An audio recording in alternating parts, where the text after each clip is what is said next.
नमस्कार दोस्तों। आज की कहानी है दो कब्रें, मुंशी प्रेमचंद द्वारा लिखित। अब न वह यौवन है, न वह नशा, न वह उन्माद। वो महफिल उठ गई, वो दीपक बुझ गया जिससे महफिल की रौनक थी। वह प्रेम मूर्ति कब्र की गोद में सो रही है। हाँ, उसके प्रेम की छाप अब भी हृदय पर है और उसकी अमर स्मृति आँखों के सामने। वीरांगनाओं में ऐसी वफा, ऐसा प्रेम, ऐसा व्रत दुर्लभ है और रईसों में ऐसा विवाह, ऐसा समर्पण, ऐसी भक्ति और भी दुर्लभ। कुंवर रणबीर सिंह रोज बिला नागा संध्या समय जुहरा की कब्र के दर्शन करने जाते, उसे फूलों से सजाते, आंसुओं से सींचते। 15 साल गुजर गए, एक दिन भी नागा नहीं हुआ। प्रेम की उपासना ही उनके जीवन का उद्देश्य था, उस प्रेम का जिसमें उन्होंने जो कुछ देखा वही पाया और जो कुछ अनुभव किया उसी की याद अब भी उन्हें मस्त कर देती थी। इस उपासना में सुलोचना भी उनके साथ होती, जो जुहरा का प्रसाद और कुंवर साहब की सारी अभिलाषाओं का केंद्र थी। कुंवर साहब ने 2 शादियां की थीं, पर दोनों स्त्रियों में से एक भी संतान का मुंह न देख सकी। कुंवर साहब ने फिर विवाह न किया। एक दिन एक महफिल में उन्हें जुहरा के दर्शन हुए। उस निराश पति और अतृप्त युवती में ऐसा मेल मानो चिरकाल से बिछड़े हुए 2 साथी मिल गए हों। जीवन का बसंत विकास, संगीत और सौरभ से भरा हुआ आया, मगर अफसोस 5 वर्षों के अल्पकाल में उसका भी अंत हो गया। वे मधुर स्वप्न निराशा से भरी हुई जागृति में लीन हो गया। वह सेवा और व्रत की देवी 3 साल की सुलोचना को उनकी गोद में सौंपकर सदा के लिए सिधार गई। कुंवर साहब ने इस प्रेमोपदेश का इतने अनुराग से पालन किया कि देखने वालों को आश्चर्य होता था। कितने ही तो उन्हें पागल समझते थे। सुलोचना ही की नींद सोते, उसी की नींद जागते, खुद पढ़ाते, उसके साथ सैर करते, इतनी एकाग्रता के साथ जैसे कोई विधवा अपने अनाथ बच्चे को पाले। जब से वो यूनिवर्सिटी में दाखिल हुई, उसे खुद मोटर से पहुंचा आते और शाम को खुद जाकर ले आते। वह उसके माथे पर से वह कलंक थी जिसे वह धो डालना चाहते थे, जो मानो विधाता ने क्रूर हाथों से लगा दिया था। धन तो उसे न धो सका, शायद विद्या धो डाले।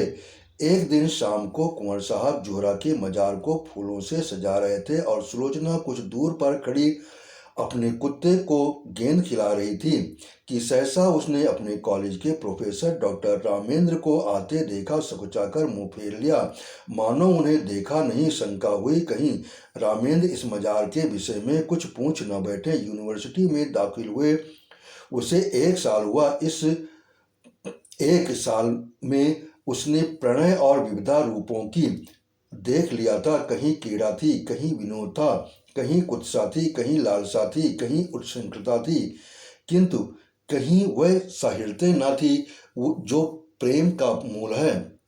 केवल रामेंद्र ही एक ऐसे सज्जन थे जिन्हें उनकी ओर ताकते देखकर उसके हृदय में सनसनी होने लगती थी।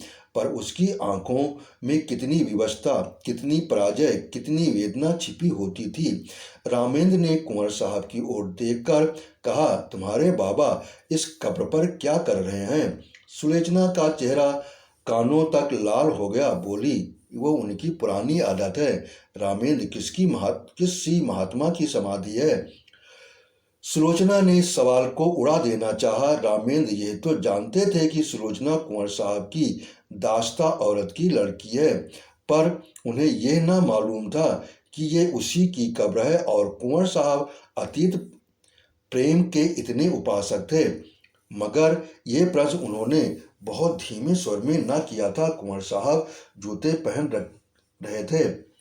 ये प्रश्न उनके कान में पड़ गए। जल्दी ही जूता पहन लिया और समीप आकर बोले, संसार की आंखों में तो वो महात्मा न थी, पर मेरी आंखों में थी और है। वो मेरे प्रेम की समाधि है। सुलोचना की इच्छा होती थी यहाँ से भाग जाऊं, लेकिन कुंवर साहब को जुहरा के यशोगान में आत्मिक आनंद मिलता था।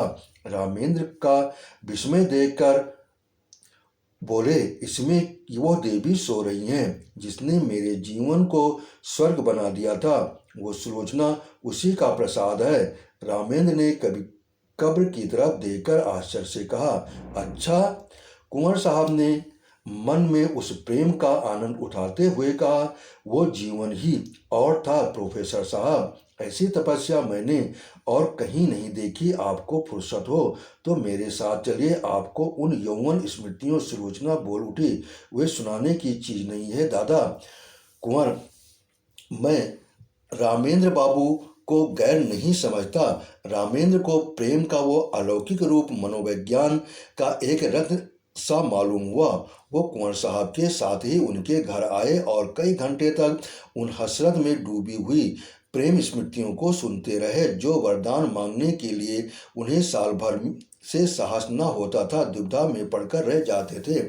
वह आज उन्होंने मांग लिया। लेकिन विवाह के बाद रामेंद्र को नया अनुभव हुआ। महिलाओं का आना जाना प्रायः बंद हो गया।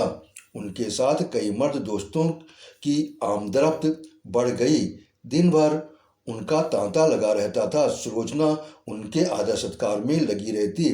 पहले 1-2 महीने तक तो रामेंद्र ने इधर ध्यान नहीं दिया, लेकिन जब कई महीने गुजर गए और स्त्रियों ने बहिष्कार का त्याग न किया, तो उन्होंने एक दिन सुलोचना से कहा, ये लोग आजकल अकेले ही आते हैं। सुलोचना ने धीमे से कहा, हाँ देखती तो हूँ रामेंद्र, इनकी औरतें तो तुमसे परहेज नहीं करती। सुलोचना, शायद करती हूँ रामेंद्र, मगर वे लोग तो विचारों के बड़े स्वाधीन हैं। इनकी औरतें भी शिक्षित हैं।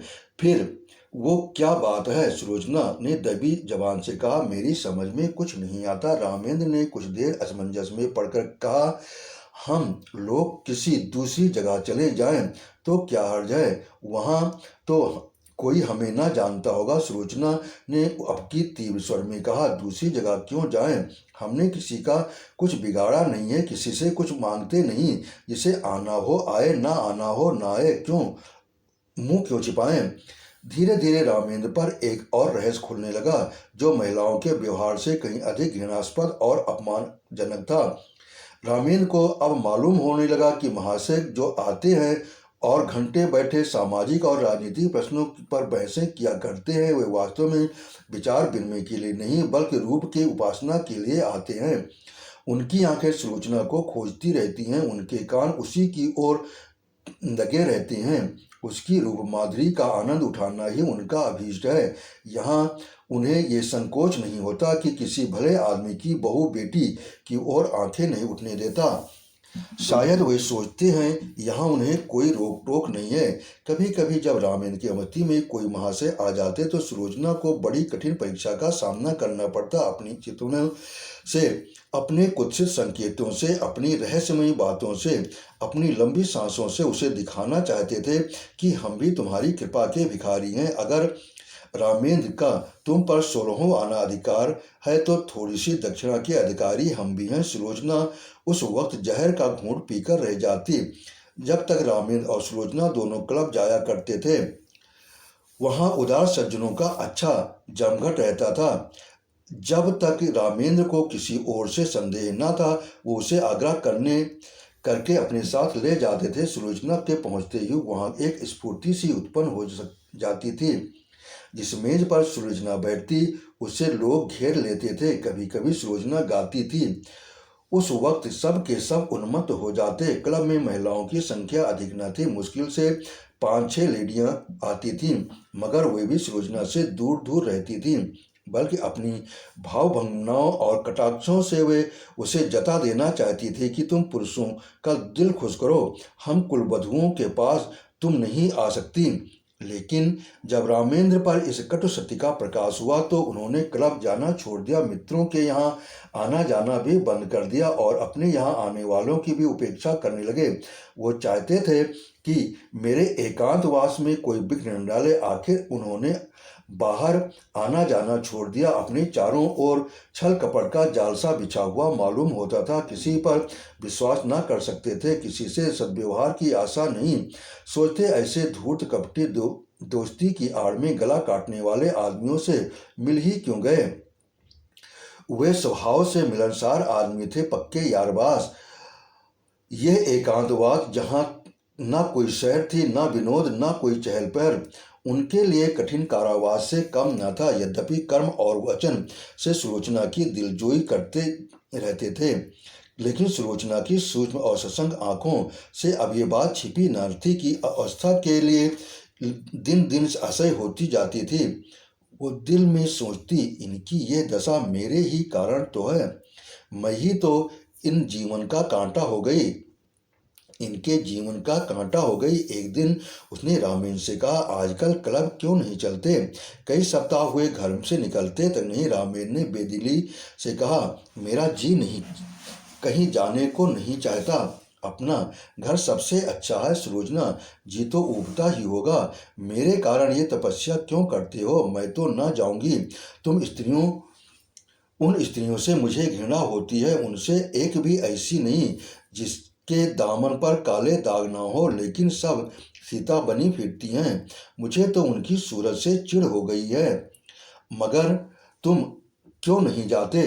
कुछ दिल तो बहल जाएगा। रामेन, दिल नहीं पत्थर बहलेगा।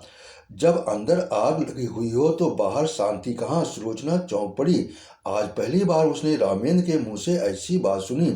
वो अपने ही को बहिष्कृत समझती थी। अपना अनादर जो कुछ था उसका था। रामेंद्र के लिए तो अब भी सब दरवाजे खुले हुए थे। वो जहाँ चाहे जा सकते हैं, जिनसे चाहे मिल सकते हैं, उनके लिए कौन सी रुकावट है? लेकिन नहीं, अगर उन्होंने किसी कुलीन स्त्री से विवाह किया होता तो उनकी ये दशा क्यों होती? प्रतिष्ठित घरानों की औरतें आती, आपस में मैत्री बढ़ती, जीवन सुख से कटता, रेशम का पैबंद लग जाता।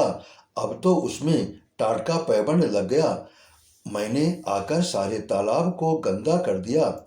उसके मुख पर उदासी छा गई। रामेंद्र को भी तुरंत मालूम हो गया कि उनकी जबान से एक ऐसी बात निकल गई जिसके दो अर्थ हो सकते हैं। उन्होंने फौरन बात बनाई, क्या तुम समझती हो कि हम और तुम अलग अलग हैं? हमारा और तुम्हारा जीवन एक है।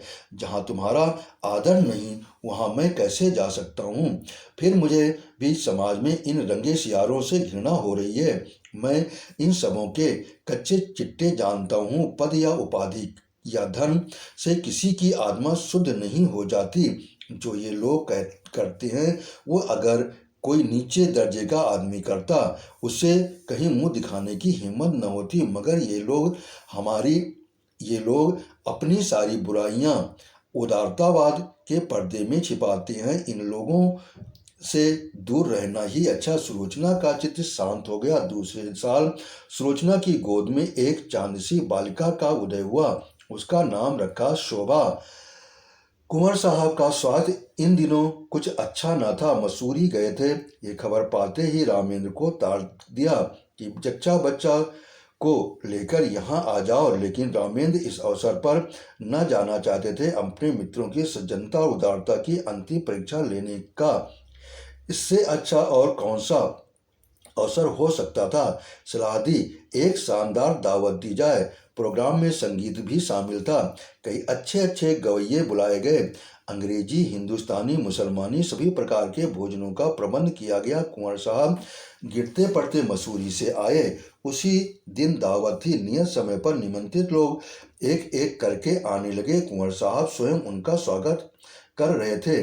खां साहब आए, मिर्जा साहब आए, मीर साहब आए, मगर पंडित जी और बाबूजी और लाला साहब और चौधरी साहब और कक्कड़, मेहरा और चोपड़ा, कौल और हक्कू श्रीवास्तव और खरे किसी का पता न था।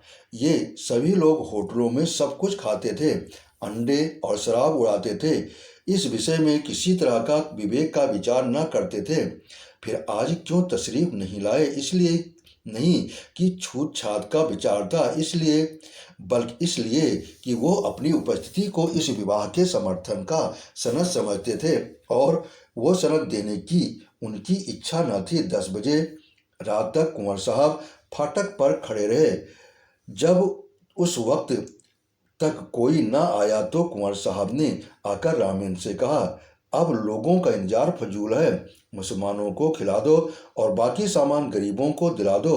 रामेंद्र एक कुर्सी पर हदबुद्धि से बैठे हुए थे। कुंठित स्वर से बोले, जी हाँ, यही तो मैं सोच रहा हूँ कुंवर।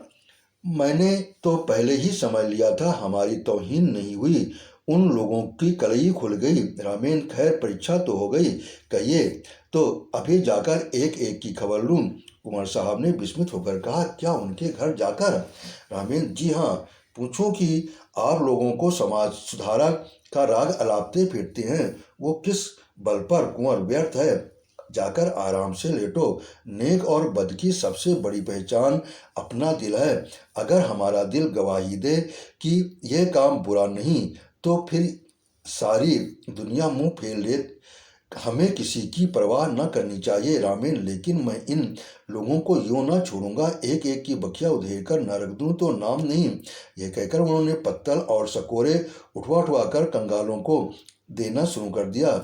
रामेन सैर करके लौटे ही थे कि वेश्याओं का एक दल सुलोचना को बधाई देने के लिए आ पहुंचा। जुहरा की ये सगी भतीजी थी गुलनार, सुलोचना के यहाँ पहले बराबर आती जाती थी, इधर 2 साल से ना आई थी। ये उसी का बधावा था। दरवाजे पर अच्छी खासी भीड़ हो गई थी। रामेन ने ये शोरगुल सुना। गुलनार ने आगे बढ़कर उन्हें सलाम किया और बोली, बाबूजी, बेटी मुबारक हो, बधावा लाई हूँ। रामेन पर मानो लकवा सा गिर गया, सिर झुक गया और चेहरे पर कालमा सी पुत गई। न मुंह से बोले, न किसी को बैठने का इशारा किया, न वहाँ से हिले, बस मूर्तिवत खड़े रह गए। एक बाजारी औरत से नाता पता करने का ख्याल इतना लज्जास्पद, इतना जघन्य कि उसके सामने सज्जनता भी मौन रह गई। इतना शिष्टाचार भी ना कर सके कि सबों को कमरे में ले जाकर बिठा तो देते। आज पहली ही बार उन्हें अपने अधःपतन का अनुभव हुआ। मित्रों की कुटिलता और महिलाओं की उपेक्षा को अब उनका अन्याय समझते थे, अपना अपमान नहीं। लेकिन ये बधावा उनकी अबाध उदारता के लिए भी भारी था। सुलोचना का जिस वातावरण में पालन पोषण हुआ था, वो एक प्रतिष्ठित हिंदू कुल का वातावरण था। ये सच है कि अब भी सुलोचना नित्य जुहरा के मजार की परिक्रमा करने जाती थी, मगर जुहरा अब एक पवित्र स्मृति थी, दुनिया की मलिनताओं और कलुषताओं से रहित। गुलनार ने नातेदारी और परस्पर का निवाह दूसरी बात थी। जो लोग तस्वीरों के सामने सिर झुकाते हैं, उन पर फूल चढ़ाते हैं, वे भी तो मूर्त पूजा की निंदा करते हैं। ये स्पष्ट है, एक स्पष्ट है, दूसरा सांकेतिक, एक प्रत्यक्ष है, दूसरा आंखों से छिपा हुआ। सुलोचना अपने कमरों में चिक की आड़ में खड़ी रामेंद्र का असमंजस और क्षोभ देख रही थी। जिस समाज को उसने अपना उपहास बनाना चाहा था, जिसके द्वार पर सीधे करते उसे बरसों हो गए थे, उसकी तरफ से निराश होकर उसका हृदय इस समय उसके विद्रोह करने का तुला हुआ था। उसके जी में आता था, गुलनार को बुलाकर गले लगा लूं। जो लोग मेरी बात भी न पूछते, उनका खुशामद क्यों करूं? ये बेचारियां इतनी दूर से आई हैं, मुझे अपना ही समझकर तो उनके दिल में तो प्रेम है, वो मेरे दुख सुख में शरीक होने को तैयार हैं। आखिर रामेंद्र ने सिर उठाया और सुस्त मुस्कान के साथ गुलनार से कहा, आइए, आप लोग अंदर चली आइए। ये कहकर वो आगे आगे रास्ता दिखाते हुए दीवान खाने की ओर चले कि सहसा महरी निकली और गुलनार के हाथ में एक पुर्जा देकर चली गई। गुलनार ने पुर्जा लेकर देखा, उसे रामेंद्र के हाथ में देकर खड़ी हो गई। रामेंद्र ने पुर्जा देखा, लिखा था, बहन गुलनार, तुम यहाँ नाहक आई, हम लोग यूं ही बदनाम हो रहे हैं, अब और बदनाम मत करो, बधावा वापस लो जाओ। कभी मिलने का जी चाहे रात को आना, और अकेली मेरा जी तुमसे गले लिपटकर रोने के लिए तड़प रहा है, मगर मजबूर हूँ। रामेंद्र ने पुर्जा फाड़कर फेंक दिया और उद्दंड होकर बोले, इन्हें लिखने दो, मैं किसी से नहीं डरता, अंदर आओ। गुलनार ने एक कदम पीछे फिरकर कहा, नहीं बाबूजी, अब हमें आज्ञा दीजिए। रामेंद्र, 1 मिनट तो बैठो। गुलनार, नहीं जी नहीं, 1 सेकंड भी नहीं। गुलनार के चले जाने के बाद रामेंद्र अपने कमरे में जा बैठे। जैसी पराजय उन्हें आज हुई वैसी पहले कभी न हुई। वो आत्माभिमान, वो सच्चा क्रोध जो अन्याय के ज्ञान से पैदा होता है, लुप्त हो गया था। उनकी जगह लज्जा थी, ग्लानि थी। इसे बधावे कि क्यों सूझ गई, यूं तो कभी आती जाती न थी, आज न जाने कहाँ से फट पड़ी। कुंवर साहब होंगे इतने उदार, उन्होंने जुहरा के नातेदारों से भाईचारे का निवाह किया होगा। मैं इतना उदार नहीं हूँ, कहीं सुलझना छिपकर इसके पास आती जाती तो नहीं। लिखा भी तो है कि मिलने का जी चाहे तो रात को आना, और अकेली क्यों न। खून तो वही है, मनोवृत्ति तो वही है, विचार तो वही, आदर्श वही। माना कुंवर साहब के घर में पालन पोषण हुआ, मगर रक्त का प्रभाव इतनी जल्दी नहीं मिट सकता। अच्छा, दोनों बहनें मिलती होंगी तो उनमें क्या बातें होती होंगी, इतिहास या नीति की चर्चा तो हो नहीं सकती, वही निर्लजता की बातें होती होंगी। गुलनार अपना वृत्तांत सुनाती होगी, उस बाजार के खरीदारों और दुकानदारों के गुण दोषों पर बहस होती होगी। ये तो हो ही नहीं सकता कि गुलनार इनके पास आते ही अपने को भूल जाए और कोई भद्दी, अनर्गल और कलुषित बातें न करे। एक क्षण में उनके विचारों ने पलटा खाया, मगर आदमी बिना किसी से मिले जुले ये भी तो नहीं रह भी तो नहीं सकता। ये भी तो एक तरह की भूख है। भूख में शुद्ध भोजन न मिले तो आदमी झूठा खाने से भी परहेज नहीं करता। अगर इन लोगों में सुलोचना को अपनाया होता, उसका यूं बहिष्कार न करते, तो उसे क्यों कर प्राणियों से मिलने की इच्छा होती।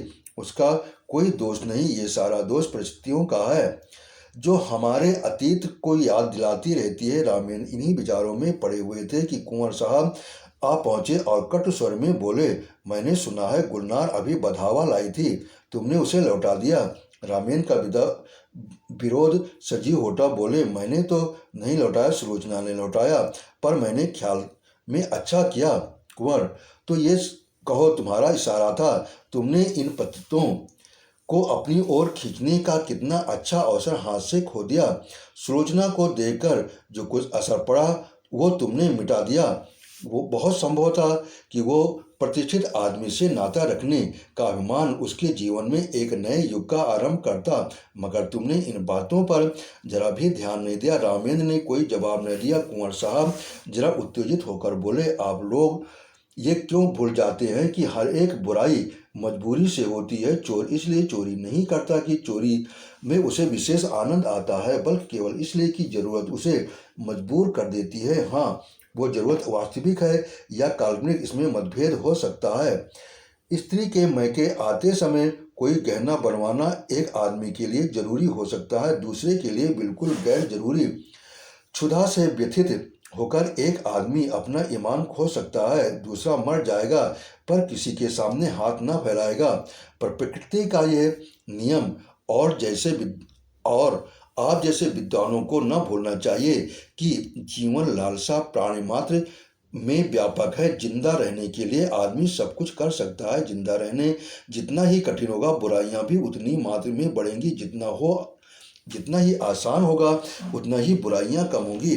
हमारा ये पहला सिद्धांत होना चाहिए कि जिंदा रहना हर एक के लिए सुलभ हो। रामेंद्र बाबू, आपके इस वक्त इन लोगों के साथ वही व्यवहार किया जो दूसरे आपके साथ कर रहे हैं और जिससे आप बहुत दुखी हैं। रामेंद्र ने इस लंबे व्याख्यान को इस तरह सुना मानो कोई पागल बक रहा हो। इस तरह की दलीलों का ये खुद इतनी ही बार समर्थन कर चुके थे, पर दलीलों से व्यथित अंग की पीड़ा नहीं शांत होती। पतित स्त्रियों का नातेदार की हैसियत से द्वार पर आना इतना अपमानजनक था कि रामेंद्र किसी दलील से पराभूत होकर उसे भूल न सकते थे। बोले, मैं ऐसे प्राणियों से कोई संबंध नहीं रखता, ये विष अपने घर में नहीं फैलाना चाहता। सहसा सुलोचना भी कमरे में आ गई। प्रसव काल का असर अभी बाकी था, पर उत्तेजना में चेहरे पर आरक्त कर रखा था। रामेंद्र सुलोचना को देखकर तेज हो गए। वे उसे जता देना चाहते थे कि विषय में मैं एक रेखा तक नहीं तक जा सकता हूँ, उसके आगे किसी तरह नहीं जा सकता। बोले, मैं ये कभी पसंद नहीं करूँगा कि कोई बाजारू औरत किसी वेश में मेरे घर आए। रात को अकेले या सूरत बदलकर आने से कोई बुराई का असर नहीं मिट सकता। मैं समाज के दंड से नहीं डरता, इस नैतिक विष से डरता हूँ। सुलोचना अपने विचार में मर्यादा रक्षा के लिए काफी आत्मसमर्पण समर्पण कर चुकी थी। उसकी आत्मा ने अभी तक उसे क्षमा न किया था। तीव्र स्वर में बोली, क्या तुम चाहते हो कि मैं इस कैद से अकेले जान दे दूं? कोई हो तो जिससे आदमी हंसे। बोले, रामेंद्र ने गर्म होकर कहा, हंसने बोलने का इतना शौक था तो मेरे साथ विवाह न करना चाहिए था। विवाह का बंधन बड़ी हद तक त्याग का बंधन है। जब तक संसार में किसी विधान का राज्य है और स्त्री कुल मर्यादा की रक्षक समझी जाती है, उस वक्त तक कोई मर्द ये स्वीकार न करेगा कि उसकी पत्नी बुरे आचरण के प्राणियों से किसी प्रकार का संसर्ग रखे। कुंवर साहब समझ गए कि इस वाद विवाद से रामेंद्र और भी जिद पकड़ लेंगे और मुख्य विषय लुप्त हो जाएगा। इसलिए नम्र स्वर में बोले, लेकिन बेटा, ये क्यों ख्याल करते हो कि ऊंचे दर्जे की पढ़ी लिखी स्त्री दूसरों के प्रभाव में आ जाएगी, अपना प्रभाव न डालेगी? रामेंद्र, इस विषय में शिक्षा पर मेरा विश्वास नहीं। शिक्षा ऐसी कितनी बातों को मानती है जो रीति नीति और परंपरा की दृष्टि में त्याज्य है। अगर पांव फिसल जाए तो हम उसे काटकर फेंक नहीं देते, पर मैं इसके सामने सिर झुकाने को तैयार नहीं हूँ। मैं स्पष्ट कह देना चाहता हूँ कि मेरे साथ रहकर पुराने संबंध को त्याग करना पड़ेगा। इतना ही नहीं, मन को ऐसा बना लेना पड़ेगा कि ऐसे लोगों से इसे खुद घृणा है। इससे हमें इस तरह के अपना संस्कार करना पड़ेगा कि समाज अपने अन्याय पर लज्जित हो, न कि हमारे आचरण ऐसे भ्रष्ट हो जाए कि दूसरों की निगाह में ये तिरस्कार औचित्य का स्थान पा जाए। सुलोचना ने उद्धत होकर कहा, स्त्री इसके लिए मजबूर नहीं है कि वो अपनी आंखों से देखे और अपने कानों से सुनो। उसे ये निश्चय करने का अधिकार है कि कौन सी चीज उसके हित की है, कौन सी नहीं। कुंवर साहब भयभीत होकर बोले, सिल्लो, तुम भूल जाती हो कि बातचीत में हमेशा मुलायम शब्दों का व्यवहार करना चाहिए। हम झगड़ा नहीं कर रहे हैं, केवल एक प्रश्न पर अपने विचार प्रकट कर रहे हैं। सुलोचना ने निर्भीकता से कहा, जी नहीं, मेरे लिए बेड़ियां तैयार की जा रही हैं। मैं इन बेड़ियों को नहीं पहन सकती। मैं अपनी आत्मा को उतना ही स्वाधीन समझती हूँ जितना कोई मर्द समझता है। रामेंद्र ने अपनी कठोरता पर कुछ लज्जित होकर कहा, मैं तुम्हारी आत्मा की स्वाधीनता को छीनने की कभी इच्छा नहीं की और न मैं इतना विचारहीन हूँ। शायद तुम भी इसका समर्थन करोगी, लेकिन क्या तुम्हें विपरीत मार्ग पर चलते देखूं तो मैं तुम्हें समझा भी नहीं सकता। सुलोचना, उसी तरह जैसे मैं तुम्हें समझा सकती हूँ, तुम मुझे मजबूर नहीं कर सकते। रामेंद्र, मैं इसे नहीं मान सकता। सुलोचना, अगर मैं आपके किसी नातेदार से मिलने जाऊं तो आपकी इज्जत में बट्टा लगता है। क्या इसी तरह यह स्वीकार करेंगे कि आपका व्यभिचारियों से मिलना जुलना मेरी इज्जत में दाग लगाता है? रामेंद्र, हाँ, मानता हूँ। सुलोचना, आपका कोई व्यभिचारी भाई का आ जाए तो आप उसे दरवाजे से भगा देंगे। रामेंद्र, तुम मुझे इसके लिए मजबूर नहीं कर सकती। सुलोचना, और आप मुझे मजबूर कर सकते हैं, बेशक। क्यों? इसलिए कि मैं पुरुष हूँ और इस छोटे से परिवार का मुख्य अंग हूँ। इसीलिए कि तुम्हारे ही कारण मुझे। रामेंद्र कहते कहते रुक गए, पर सुलोचना उनके मुंह से निकलने वाले शब्दों को ताड़ गई। उसका चेहरा तमतमा उठा, मानो छाती में बर्छी सी लग गई। मन में ऐसा उद्वेग उठा कि उसी क्षण घर छोड़कर सारी दुनिया से नाता तोड़कर चली जाऊं और फिर उन्हें कभी मुंह न दिखाऊं। अगर इसी का नाम विवाह है कि किसी की मर्जी की गुलाम होकर रहूं, अपमान सहन करूं, तो ऐसे विवाह को दूर से ही सलाम है। वो तैस में आकर कमरे से निकलना चाहती थी। कुंवर साहब ने लपक कर उसे पकड़ लिया और बोले, क्या करती हो बेटी, घर में जाओ, क्यों रोती हो? अभी तो मैं जीता हूँ, तुम्हें क्या गम है? रामेंद्र बाबू ने कोई ऐसी बात नहीं कही जो न कहना चाहते थे। फिर आपस की बातों का क्या बुरा मानना? किसी अवसर पर तुम भी जो जी में आए कह लेना। क्यों समझाते हो कुंवर साहब? उससे अंदर ले गए। वास्तव में सुलोचना कभी गुलनार से मिलने की इच्छुक न थी, वो उससे स्वयं भागती थी। एक क्षणिक आवेश में उसने गुलनार को ये पुर्जा लिख दिया था। मन में स्वयं समझती थी वो लोगों के मेलजोल रखना मुनासिब नहीं, लेकिन रामेंद्र ने ये विरोध किया, यही उसके लिए असह्य था। ये मुझे मना क्यों करें? क्या मैं इतना भी नहीं समझती? क्या इन्हें मेरी ओर से इतनी शंका है? इसीलिए तो मैं एक कुलीन नहीं हूँ। मैं अभी गुलनार से मिलने जाऊंगी, जिद्दन करूंगी, जाऊंगी, देखूं मेरा क्या करते हैं। लाड़ प्यार में पली हुई सुलोचना को कभी किसी ने तीखी आंखों से ना देखा था। कुंवर साहब उसकी मर्जी के गुलाम थे। रामेंद्र भी इतने दिनों तक मुंह जोहते थे। आज अकस्मात ये तिरस्कार और फटकार पाकर उसकी स्वेच्छा, प्रेम और आत्मीयता के सारे नातों को पैरों से कुचल डालने के लिए विकल हो उठी। वो सब कुछ सह लेगी, पर ये धौंस, ये अन्याय, ये अपमान उससे ना सहा जाएगा। उसने खिड़की से सिर निकालकर कोचवान को पुकारा और बोली, गाड़ी लाओ, मुझे चौक जाना है, अभी लाओ।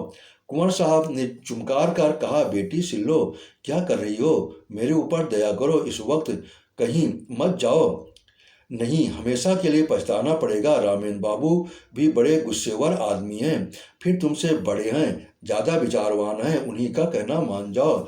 मैं तुमसे सच कहता हूँ, तुम्हारी माँ जब थी तो कई बार ऐसी नौबत आई कि मैंने उनसे कहा घर से निकल जाओ, पर उस प्रेम की देवी ने कभी ड्योढ़ी से बाहर पाँव नहीं निकाला।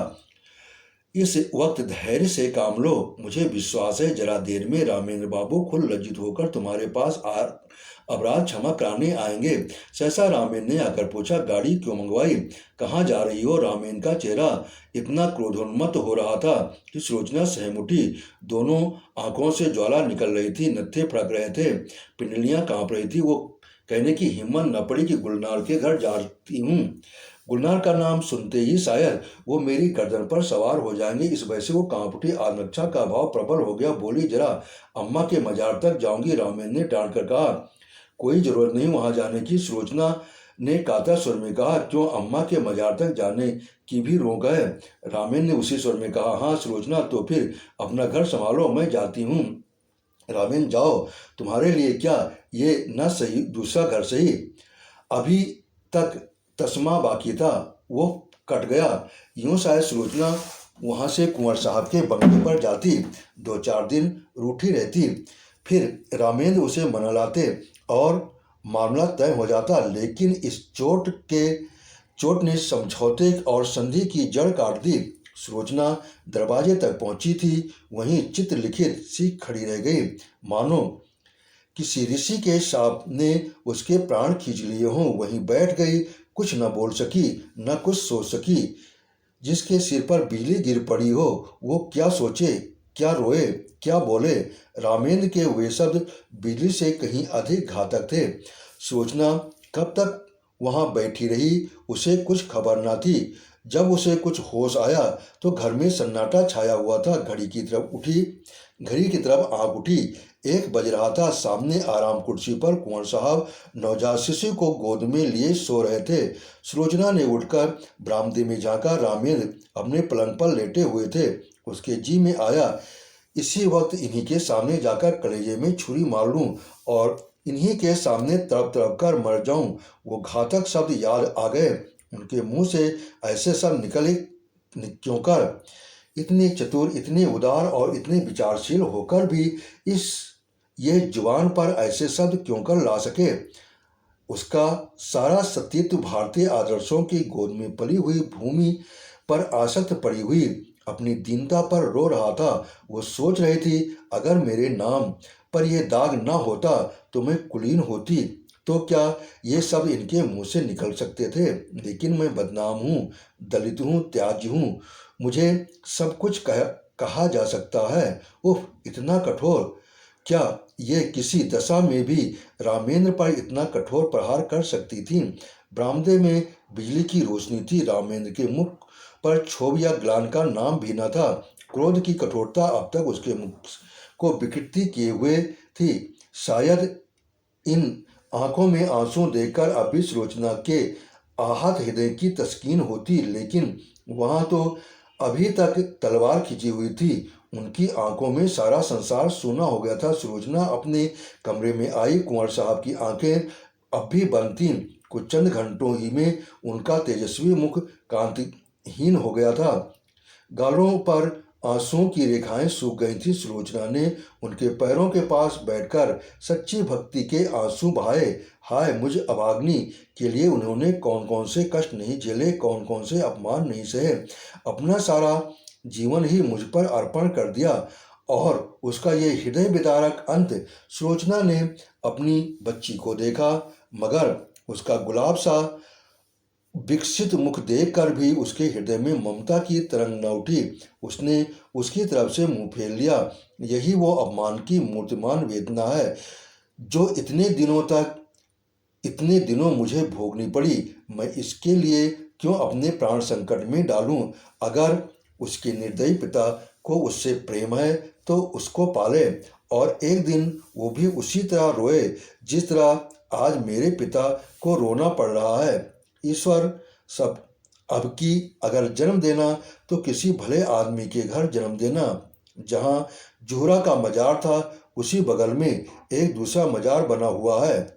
जूहरा के मजार पर घास जम गई है, जगह जगह पर चूना गिर गया है, लेकिन दूसरा मजार बहुत साफ सुथरा और सजा हुआ है। उसके चारों ओर गमले रखे हुए हैं और मजार तक जाने के लिए गुलाब की बेलों की रविशें बनी हुई हैं। शाम हो गई है। सूर्य की क्षीण उदास पीली किरणें मानो उस मजार पर आंसू बहा रही हैं। एक आदमी एक 3-4 साल की बालिका को गोद में लिए हुए आया और उस मजार को अपने रूमाल से साफ करने लगा। रविशों में जो पत्तियां पड़ी हुई थीं उसे चुनकर साफ किया और मजार पर सुगंध छिड़कने लगा। बालिका दौड़ दौड़ कर तितलियां को पकड़ने लगी। ये सुलोचना का मजार है और उसकी आखिरी नसीहत थी कि मेरी लाश जलाई न जाए, मेरी माँ के बगल में मुझे सुला दिया जाए। कुंवर साहब तो सुलोचना के बाद 6 महीने से ज़्यादा न चल सके। हाँ, रामेंद्र अपने अन्याय का पश्चाताप कर रहे हैं। शोभा अब 3 साल की हो गई है और उसे विश्वास है कि एक दिन उसकी माँ इसी मजार से निकलेंगी। आपने कहानी सुनी, इसके लिए आपका बहुत बहुत धन्यवाद। आपने सब्सक्राइब किया, इसके लिए मैं दिल से आभारी हूँ।